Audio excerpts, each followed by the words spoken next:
नाजरीन, आज की इस वीडियो में हम एक ऐसा वाक़या बयान करने लगे हैं जिसको सुनने के बाद आपका दिल खून के आंसू रोएगा। आप सल्लल्लाहु अलैहि वसल्लम ने जब देखा कि मक्का में मज़ालम अपने इंतहा को पहुंच चुके हैं तो आप सल्लल्लाहु अलैहि वसल्लम ने मक्का से बाहर की तरफ नज़र दौड़ाई। मक्का के मुशरिकीन बरसों से शिरक और बुत परस्ती में मुब्तला थे, पैगाम हक़ को कबूल करने के लिए राज़ी ना थे। मक्का में तबलीग करते हुए आप सल्लल्लाहु अलैहि वसल्लम को 10 साल गुजर चुके थे। मक्का के सरदारों ने आप सल्लल्लाहु अलैहि वसल्लम की तबलीग पर पाबंदी लगा दी। आपके रास्ते में कांटे बिछाए गए, पकती हुई हंडिया को ऊंधा कर दिया गया। आप सल्लल्लाहु अलैहि वसल्लम के जिस्म मुबारक पर ऊँटों के ओझ डाले गए। चनाचे कोई जुल्म ऐसा नहीं था जो मक्का के लोगों ने आप सल्लल्लाहु अलैहि वसल्लम के साथ ना किया हो। ऐसे में आप सल्लल्लाहु अलैहि वसल्लम की नज़र इंतखाब ताइफ पर पड़ी। ताइफ मक्का से तकरीबन 40 मील के फासले पर खूबसूरत वादियों, जरखेज बागात और हैबतनाक पहाड़ियों से मुज़य्यन इलाका है। मक्का के सरदारों ने यहाँ कोठियाँ बना रखी थी। कबीला सकैफ यहाँ आबाद था और ये अरब का ताकतवर कबीला था। कुरैश की इस कबीला से रिश्तेदारियाँ भी थीं। यहाँ 3 भाई अब्दुल यलील, मसूद और हबीब कबीला के सरदार थे।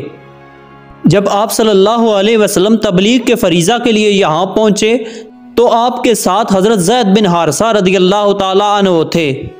आप सल्लल्लाहु अलैहि वसल्लम ने यहाँ 10 दिन क़याम फरमाया, लोगों के घरों में तशरीफ़ ले गए और उन्हें दावत इस्लाम कबूल करने को कहा, लेकिन कोई भी शख्स इस्लाम कबूल करने पर राज़ी ना था। आखिरकार आप सल्लल्लाहु अलैहि वसल्लम यहाँ के सरदारों अब्दुल यलील, मसूद और हबीब के पास तशरीफ़ ले गए और इनके सामने अपने आने का मकसद वाज़े फरमाया। लेकिन इनकी बदनसीबी ये थी कि ना सिर्फ इन्होंने इस्लाम को जुटलाया बल्कि इन्होंने आप सल्लल्लाहु अलैहि वसल्लम पर नाजेबा जुमले कसना शुरू कर दिए। इसके बाद इन बदनसीब लोगों ने ताइफ के ओबाशों और आवारा गर्दों को आप सल्लल्लाहु अलैहि वसल्लम के पीछे लगा दिया। कोई ताली बजाता और कोई सीटी बजाता, कोई जुमले कसता तो कोई हल्लड़बाजी करता। ये लोग आप सल्लल्लाहु अलैहि वसल्लम को ताइफ की गलियों में ले आए। यहाँ दोनों तरफ लोग सफ़ बनाए अपने हाथों में पत्थर लिए खड़े थे। जब आप सल्लल्लाहु अलैहि वसल्लम का गुज़र वहाँ से हुआ तो इन्होंने आपको पत्थर मारना शुरू किए। आप सल्लल्लाहु अलैहि वसल्लम सर मुबारक से लेकर पाँव तक लहूलुहान हो गए। बदन मुबारक से खून बहते हुए कदमों तक पहुँच गया। हज़रत ज़ैद बिन हारिसा आपको बचाने के लिए कभी आगे की तरफ होते और कभी पीछे की तरफ। इसी तरह इनका सर मुबारक भी लहूलुहान हो गया। जब आप सल्लल्लाहु अलैहि वसल्लम बेहोश होकर गिर पड़े तो हज़रत ज़ैद बिन हारिसा ने आपको उठाया, करीब ही कुछ पानी था वहाँ ले गए ताकि खून के धब्बे धोएं। कुछ देर बाद तबीयत कुछ संभली तो करीब में एक बाग था, वहाँ अंगूर के सायादार बेल के नीचे थोड़ी देर आराम फरमाने के लिए लेट गए और अल्लाह ताला की बारगाह में मनाजातो दुआ करने लगे। ऐ अल्लाह, मैं तुझी से अपनी बेबसी का शिकवा करता हूँ। ये मुझे रुसवा करना चाहते हैं, इसका शिकवा भी तुझी से करता हूँ। ऐ सारे मेहरबानों से ज़्यादा मेहरबान, ऐ मेरे परवरदिगार, आप मुझे किन के हवाले कर रहे हैं जो मुझसे दूर हैं और जो मुझसे मुँह चढ़ा कर बात कर रहे हैं। फिर आप सल्लल्लाहु अलैहि वसल्लम ने ऊपर नज़र उठाई, बादल ने आप पर साया किया हुआ था।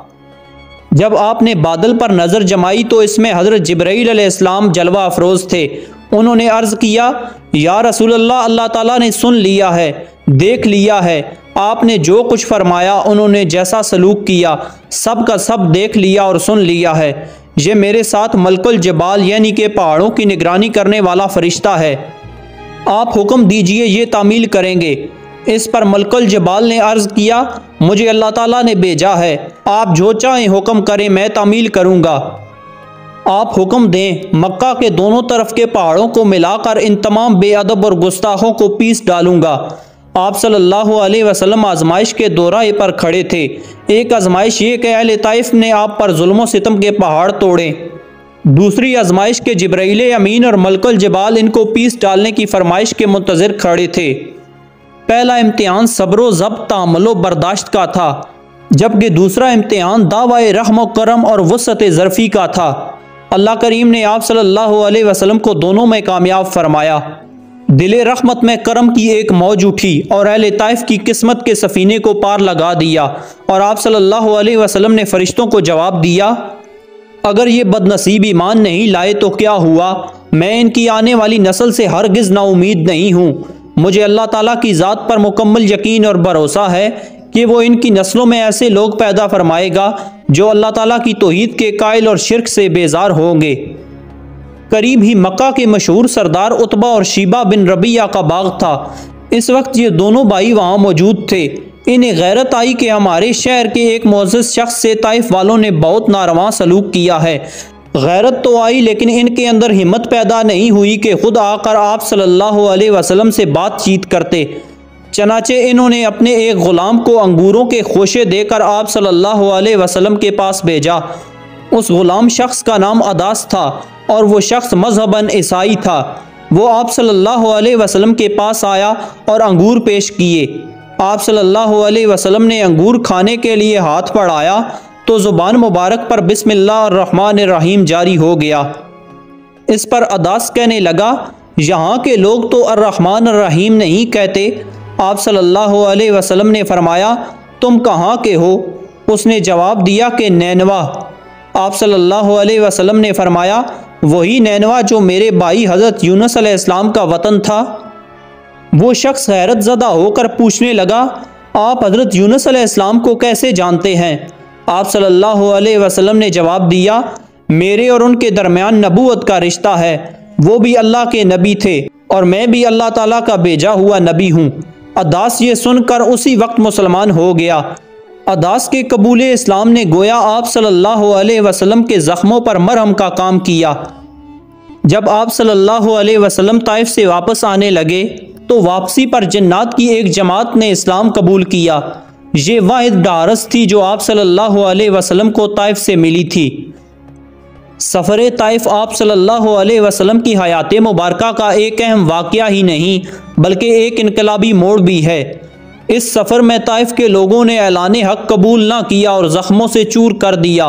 दूसरी तरफ एक ग़ुलाम ने इस्लाम कबूल किया।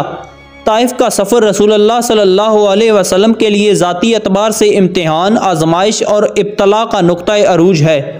इसीलिए रसूलुल्लाह सल्लल्लाहु अलैहि वसल्लम ने इसे मार्का-ए ओहद से ज़्यादा सख्त दिन करार दिया है। दीन हक़ की दावत और इस्लाम की नशर व अशात के लिए मसलसल जद्दोजहद और कुर्बानियों की ज़रूरत पड़ती है। जब तक इस अजीम अमल के लिए कुर्बानी नहीं दी जाएगी, ये अमल मतलूबा हद तक नतीजा खेज़ और बरावत साबित नहीं हो सकता। आप सल्लल्लाहु अलैहि वसल्लम की ज़िंदगी उम्मत के लिए मशाल राह है।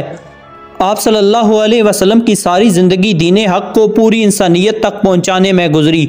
इसके लिए ताइफ का दावती सफ़र हमारे लिए अनमोल और काबिल तकलीद है। नाज़रीन, अगर आपको हमारी ये वीडियो पसंद आई हो तो वीडियो को लाइक और चैनल को सब्सक्राइब ज़रूर से कर देना। अपना बहुत सारा ख्याल रखिएगा, साथ हमारे इस चैनल का भी। अल्लाह हाफिज़।